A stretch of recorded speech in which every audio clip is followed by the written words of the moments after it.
Assalamualaikum warahmatullahi wabarakatuh. Saya Enistianti, dosen pengampu mata kuliah studi kelayakan bisnis program studi agribisnis Universitas Muhammadiyah Yogyakarta.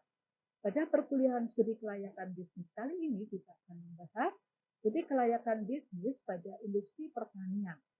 Di mana industri pertanian pada dasarnya merupakan industri yang mengolah hasil pertanian menjadi barang jadi atau setengah jadi.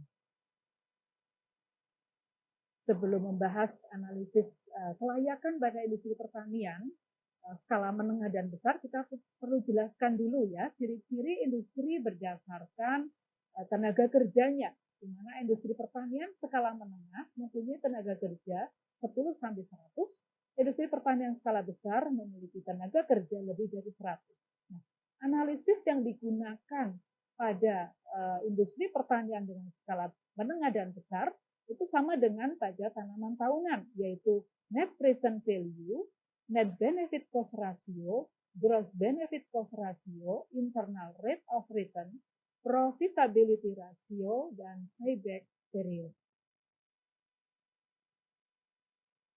Kemudian industri pertanian skala kecil ya biasanya dicirikan oleh jumlah tenaga kerjanya antara 6 sampai 10 orang ya dalam analisis kelayakan pada industri pertanian skala kecil maka perlu bisa dilakukan pada tiap proses produksi atau kurun waktu tertentu misalnya 1 minggu atau 1 bulan. Biaya pada industri pertanian skala kecil bisa dibedakan menjadi biaya eksplisit dan biaya implisit.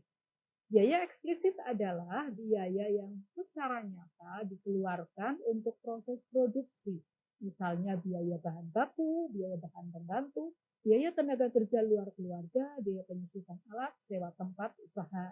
Ya, itu contoh biaya eksplisit. Sedangkan biaya implisit adalah biaya yang sebenarnya tidak dikeluarkan tetapi hanya diperhitungkan saja. Misalnya biaya tenaga kerja dalam keluarga, biaya bahan milik sendiri, biaya bunga modal sendiri, dan biaya sewa tempat sendiri. Kemudian setelah kita menghitung biaya, kita perlu menentukan penerimaan. Apa itu penerimaan? Pada dasarnya merupakan perkalian antara jumlah produksi yang dihasilkan tiap proses atau tiap kurun waktu tertentu dengan harga produk tersebut. Apabila produk yang dihasilkan mempunyai harga yang berbeda karena berbeda ukuran, kualitas, maka harus dihitung penerimaan dari masing-masing kelompok tadi ya, kemudian dijumlahkan secara keseluruhan menjadi penerimaan total.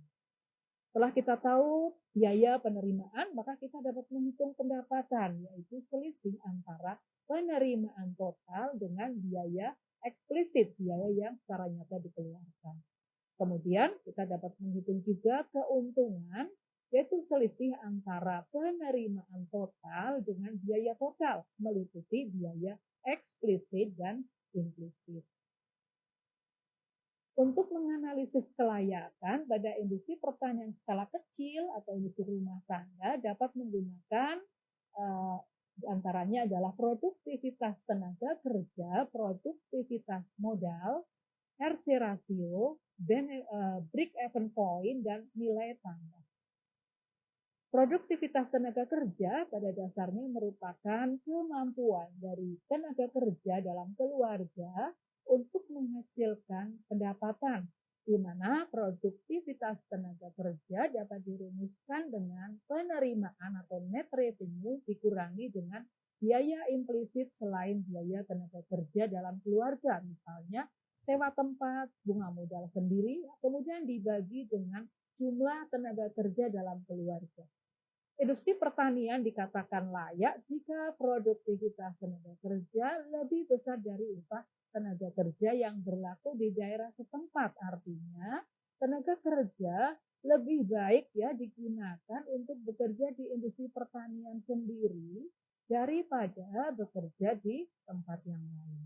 Dan yang berikutnya adalah produktivitas modal, ya, merupakan kemampuan modal sendiri untuk menghasilkan pendapatan, di mana produktivitas modal dirumuskan dengan Pendapatan dikurangi dengan biaya implisit selain bunga modal sendiri yang berarti adalah biaya tenaga kerja dalam keluarga dan sewa tempat sendiri dibagi dengan biaya eksplisit kemudian dikalikan dengan 100, satuannya persen.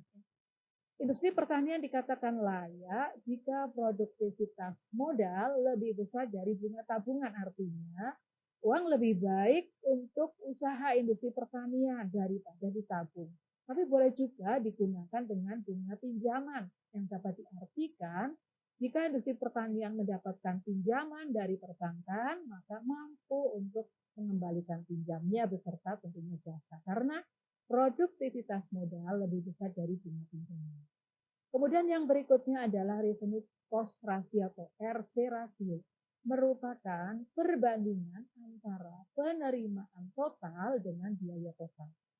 Industri pertanian skala kecil di sini dikatakan layak apabila nilai RC rasio lebih dari 1. Contoh misalnya didapatkan RC rasio 2, artinya layak berarti ya, dapat diartikan bahwa setiap Rp1 biaya yang dikeluarkan maka akan bisa menghasilkan penerimaan sebesar Rp2.